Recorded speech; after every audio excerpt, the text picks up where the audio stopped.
Number one, the federal government is trying to shove a massive commercial wind project down Idaho's throat. And this is bad for Idaho.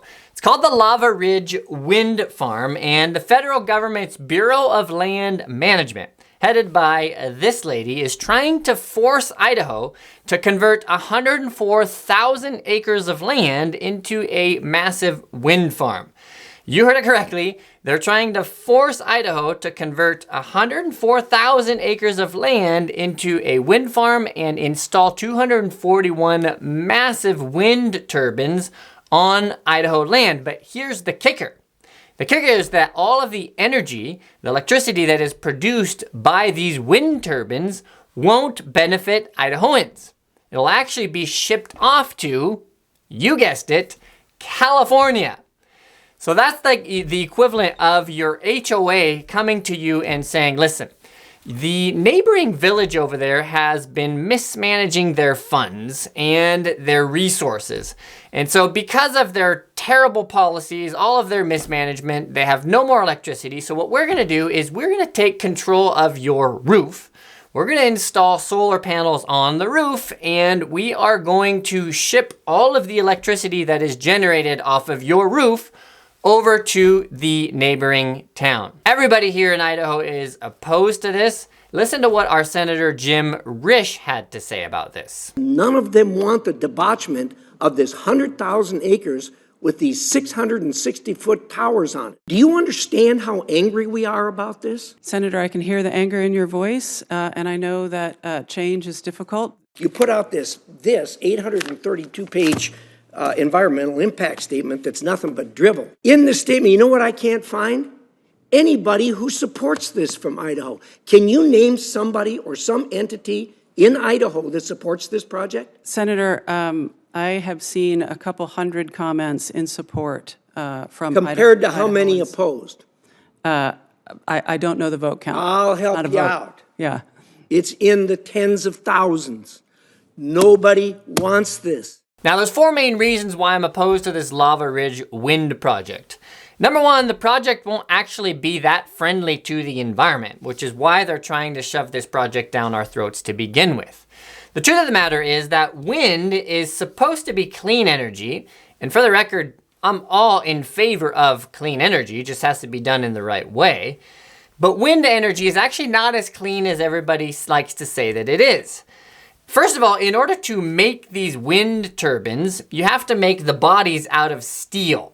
And these are massive turbines. They're over 700 feet tall. So you need a ton of steel for each of these bodies.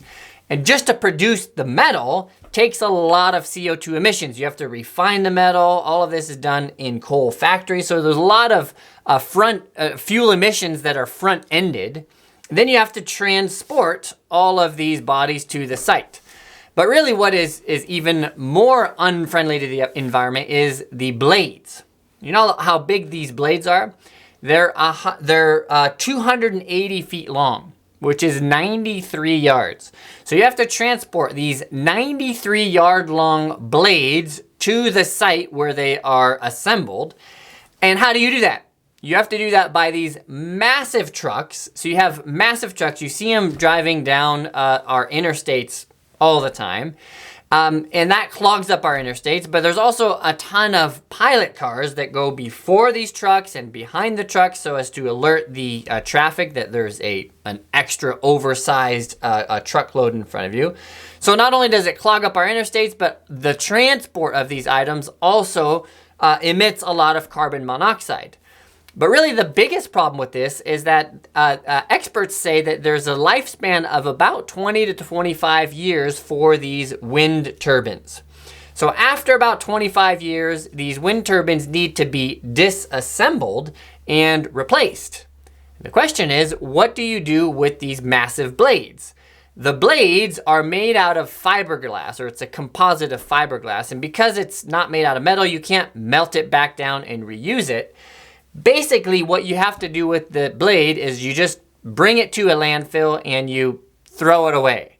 So you have all of these massive 93-yard long blades that are going to be transported to landfills, and those blades will just be thrown away, and that's not good for the environment. The second reason I'm opposed to this project is it's going to be ugly and it's going to disturb historic Idaho land. First of all, look at how big these turbines are. They're over 750 feet tall. I mean, who wants this in their backyard? 241 of these turbines. But more importantly, the area where these turbines are set to be placed in Jerome is actually a National Historic Site where 13,000 Japanese American citizens were relocated to during World War II.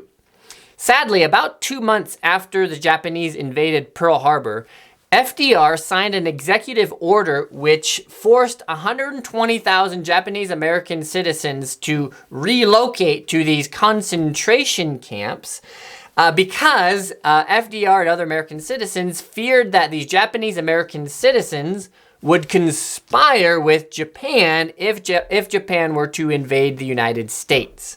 Now, this was a total violation of their constitutional rights, was totally wrong. You can't imprison somebody for thinking that they may do something.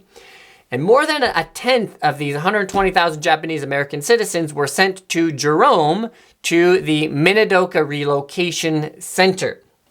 Now, the wind turbines are going to disturb this national landmark. We don't ever want this to happen again. And so there's a landmark there today. There's a small museum, and it's a really historical site.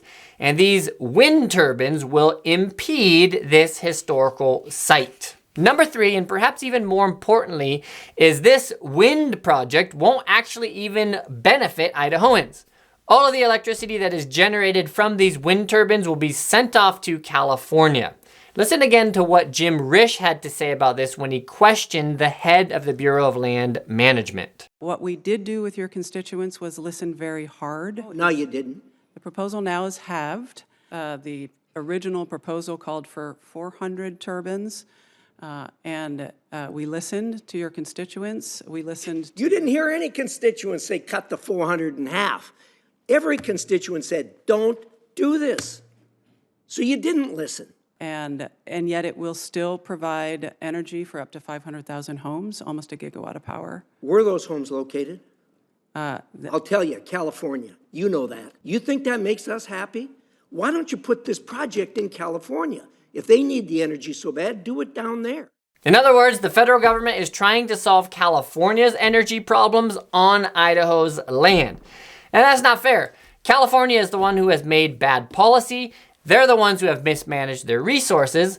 Let California solve their own problems. Why does Idaho have to do it for them? The fourth reason I'm against this project is the federal government actually doesn't have the right to tell the state of Idaho what to do with their land.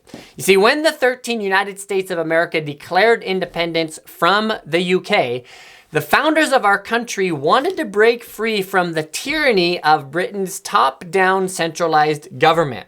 And so they founded our country on the principle of federalism. There's checks and balances, and the federal government actually was given very little control over the states. Unfortunately, today the federal government has become a gigantic monster that loves to dictate how states should run their states. But Article 1, Section 8 of the Constitution actually only gives the federal government the right to declare war, to maintain an army, to regulate commerce, coin money, and to establish a post office. Today, our federal government has gotten way out of hand, and the Lava Ridge Wind Project is just one example of that. They're trying to tell Idaho what to do with their land in order to solve the problems of another state. So instead of asking you to like this video, I'd like to ask you to sign the petition that urges the BLM to stop the Lava Ridge Wind Project. It's real easy to do. It takes you 10 seconds to fill out. I'll put the link down in the description below. If you could sign that petition, we would greatly appreciate it here. Thank you. The second way the federal government may ruin Idaho is by controlling our water. Now, if you've been watching the news at all recently, you've probably seen that there's been quite a bit of chatter about water here in the state, particularly in the eastern part of the state. Now, in order to understand what the issue is, you have to understand how water rights work here in Idaho. In Idaho, all of the water belongs to the state of Idaho, and the water rights are divvied out according to what's called the Prior Appropriations Doctrine, which basically is the first in time, first in right. And this goes all the way back to 1881. So what that means is, let's say you got your water rights in 1881 with the farm that you purchased. You would have what's called senior water rights. Let's say you bought another person bought a farm in 1950, and only then did they get water rights. Then they would have what are called junior water rights. And so according to Idaho law, those who got their water rights first in time have first access to that water. They get their full share before those who got their water rights later in time. So it doesn't matter where you are geographically, say on the river, the amount of water that you get depends on when you got that water right. So that's what's called the first in time, first in right principle. Now, the other thing to recognize is that there are two basic ways of getting water. You can pump water from the surface, from a river, or you can pump water from underground aquifers. Generally speaking, those who get their water from the surface have senior water rights, whereas those who pump their water from underground aquifers have junior water rights.